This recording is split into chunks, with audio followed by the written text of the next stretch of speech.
O vídeo de hoje é mais um vídeo sobre um personagem específico dos quadrinhos da Marvel, desta vez para falar de Riri Williams, a Coração de Ferro, que foi introduzida ao UCM em Pantera Negra Wakanda Forever. E aí, seus geeks, tudo certo? Eu sou o Marcos Veloso. O vídeo de hoje é mais um perfil de personagem aí pra vocês, desta vez pra gente falar da Coração de Ferro, que chegou no universo cinematográfico da Marvel pra carregar o legado de Tony Stark, pra carregar o manto do Homem de Ferro aí. Antes de eu começar a falar sobre isso, eu quero pedir pra vocês darem uma olhadinha nas nossas playlists. Já fizemos outros perfis de personagens, como o do Namor, por exemplo, então recomendo que vocês também assistam, né? Do Kang também, que vai ser o grande vilão dessa saga do multiverso aí, tá bem legal. Depois, deem uma olhadinha, os dois estão linkados aqui no vídeo, e também tem uma playlist com todos os vídeos de perfis que a gente vai fazendo constantemente. Então também ativem o sininho da notificação para receberem avisos de quando saírem os próximos. Bom, primeiro, né, falar da criação aqui da personagem, né? A Riri Williams foi introduzida nos quadrinhos da Marvel apenas em 2016 e ela foi criada pelo brasileiro Mike Deodato, em parceria com Brian Michael Bendis. Bom, vamos começar falando das habilidades da Riri, porque ela não tem superpoderes, assim como o Tony Stark. As habilidades dela, os poderes dela vêm da armadura, só que ela tem habilidades. Tanto que ela foi aceita no MIT, né, habilidades geniais, principalmente por conta de seu intelecto, tanto que ela foi aceita no MIT com 15 anos e ela foi definida como um gênio aos 5 anos de idade.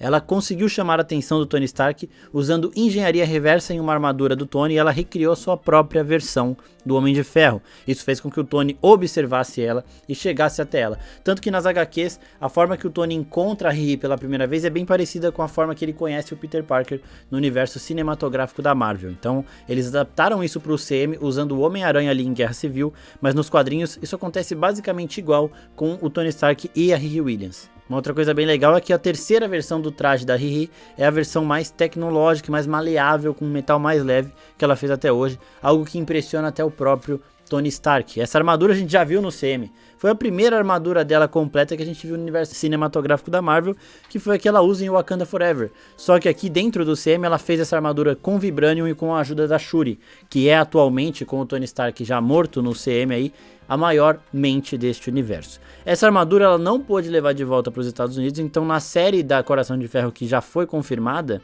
que já está sendo gravada, ela começará estágios antes disso. Então é basicamente também o que aconteceu com o Peter Parker, que ele recebeu um traje do Homem de Ferro e depois no final de Homecoming ele perde esse traje. É basicamente isso que vai acontecer com a Riri, ela vai ter que refazer esse processo, vai ter que recriar um traje do Homem de Ferro aí, sem usar os materiais e a tecnologia de Wakanda e sem ter a ajuda genial da Shuri. A história da Riri Williams ela começa com uma tragédia, né? Então a Riri ela era uma jovem muito inteligente, muito genial e ela fazia na garagem dela, também assim como aconteceu no UCM. Daqui a pouco a gente vai falar mais do UCM, tá? Mas vamos focar aqui nos quadrinhos. Consegue uma armadura do Homem de Ferro e fica lá brincando, tentando fazer a própria versão dela durante muito tempo, como um hobby, né? Ela não tem essa responsabilidade, a necessidade de acabar isso logo. Só que um belo dia, o padrasto dela e a melhor amiga dela morrem em um acidente num parque e aí ela inverte essa situação.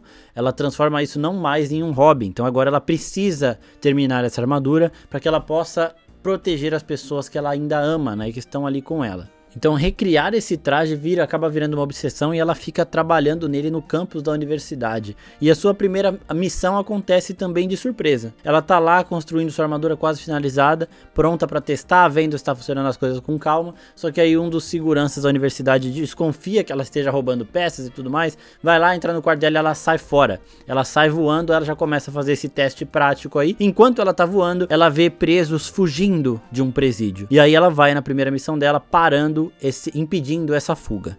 Depois dela conseguir parar um caminhão, né, impedir a fuga de presidiários, a notícia chega ao Tony Stark, é aí que ele descobre da Riri, que ele descobre o que ela fez, e ele vai até ela. E assim como acontece com o Peter Parker no CM, ele oferece uma ajuda, ele dá um novo traje para ela, que é o segundo traje da Riri Williams. Então o primeiro traje foi um traje que ela criou ali usando engenharia reversa em um traje do Homem de Ferro. O segundo ela fez em parceria com o Tony e o terceiro a gente já vai chegar lá. Em um dos maiores eventos recentes dos quadrinhos da Marvel, a Guerra Civil 2, onde o Tony Stark lidera um grupo contra o grupo da Capitã Marvel, Carol Danvers, a Riri Williams ela fica do lado do Tony e ela tenta ajudá-lo de todas as formas possíveis. Só que quem leu Guerra Civil 2 sabe que não acaba muito bem pro Homem de Ferro. E aí a Riri passa, né, a ficar meio que sem esse guia. Quando o Tony Stark não consegue mais seguir o manto do Homem de Ferro, a Riri decide seguir com o legado dele. Mas esse legado ele é dividido entre dois personagens, entre a Riri Williams e o Doutor Destino. Ele também tem uma visão torta ali de seguir o legado do Homem de Ferro,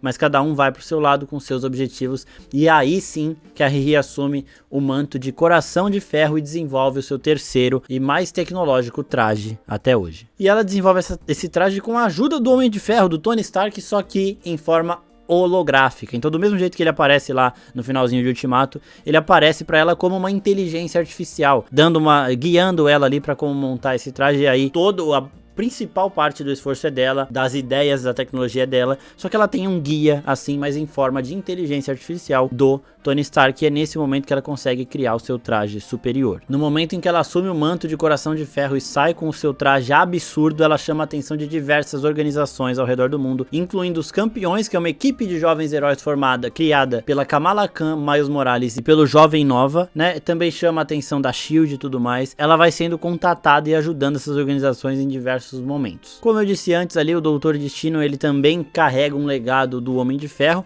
e isso influencia diretamente na Riri Williams. Por quê?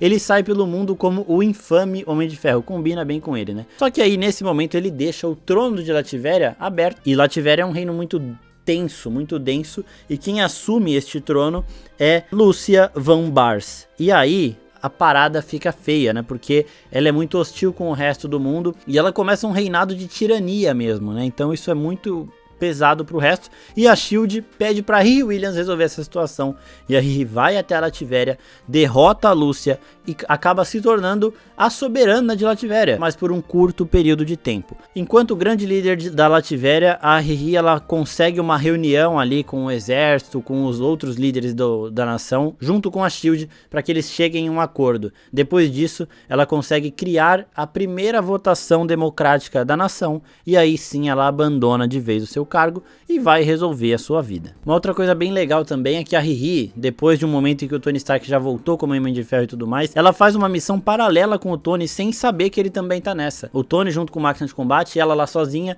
é uma missão em relação aos 10 Anéis. Ela consegue chegar antes do Tony, ficar com os 10 Anéis pra ela, e quando o Tony vai tentar convencê-la de que os poderes dos 10 Anéis são muito perigosos, ela impressiona o Tony mais uma vez. A Riri não cansa de impressionar o Tony Stark, e ela mostra que ela é capaz de usar os 10 Anéis, que ela sabe do risco, que ela sabe do peso disso tudo, e acaba ficando com esses itens depois do Tony falar, ser mais uma vez impressionado pela jovem garota. Algumas curiosidades sobre a personagem é que o visual dela foi inspirado na aparência de Sky Jackson, que foi eleita uma das jovens mais influentes de 2016, que é o ano que a Riri foi criada. E agora vamos falar um pouquinho dela no universo cinematográfico da Marvel. Ela foi anunciada quando recebeu uma série, né? Então a Marvel anunciou a série da Coração de Ferro, que seria uma série conectada com Armor Wars, que é a série do Máquina de Combate. Então isso leva a gente a acreditar que o Rhodes vai ter esse papel de mentor pra ela, não de mentor intelectual, porque ele não tem a genialidade que ela tem, ela impressiona muita gente, até falam em Pantera Negra que ela dá um baile nos professores do MIT, mas um mentor mais de heroísmo mesmo, de explicar pra ela como funcionam as coisas,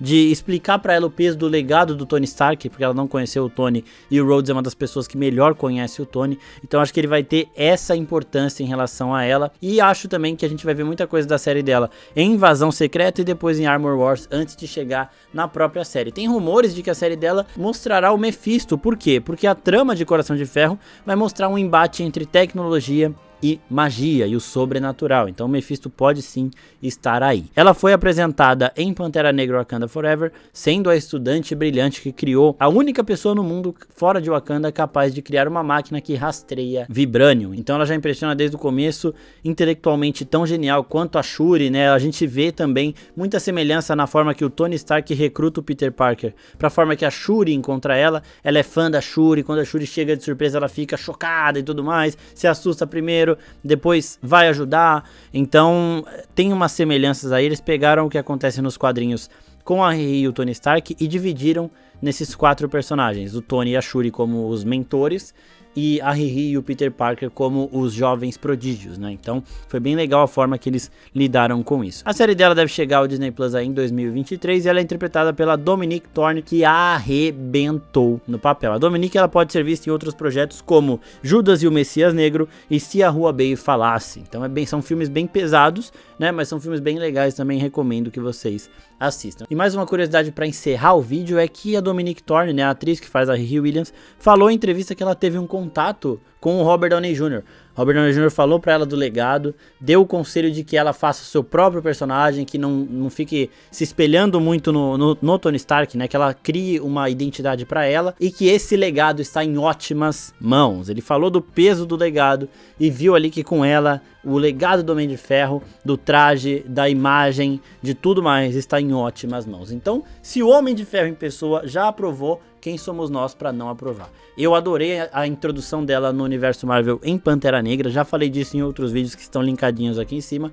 E quero saber de vocês, o que vocês acharam da primeira aparição da Coração de Ferro no universo Marvel? Comenta aqui embaixo pra gente saber. E até a próxima, pessoal. Tchau, tchau.